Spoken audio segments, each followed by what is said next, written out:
আমাদের বিজয় অর্জিত হয়েছে আজকের এই দিনে। কাজেই আজকের এই দিনকে স্মরণ করে রাখার জন্য আমাদের কেন্দ্রীয় বিএনপির পক্ষ থেকে কর্মসূচি ঘোষণা করা হয়েছে। সেই কর্মসূচির অংশ হিসাবে আজকে নবীনগরেও আমরা বিজয় মিছিলের আয়োজন করেছি।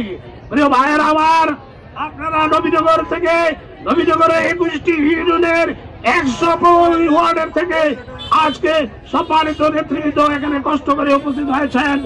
আপনাদেরকে সবাইকে নবীনগর উপজেলা বিএনপির পক্ষ থেকে আমি অভিনন্দন ও শুভেচ্ছা জানাচ্ছি। ভাইয়েরা আমার, আপনাদেরকে একটি কথা বলতে চাই।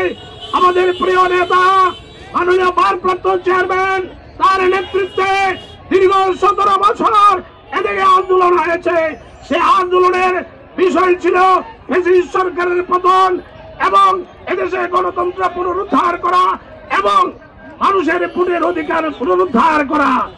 আজকে আমরা বলতে চাই, আমাদের আগামী এই সরকারের কাছে অনুরোধ রাখতে চাই, আপনি দ্রুত একটি নির্বাচনের ব্যবস্থা করুন, নির্বাচনের ঘোষণা দেন। আমরা এই নির্বাচনে অংশগ্রহণ করবে বাংলাদেশ জাতীয়তাবাদী দল। সেই নির্বাচনের মাধ্যমে আগামী দিনে ইনশাআল্লাহ রাষ্ট্রীয় ক্ষমতায় অধিষ্ঠিত হবে।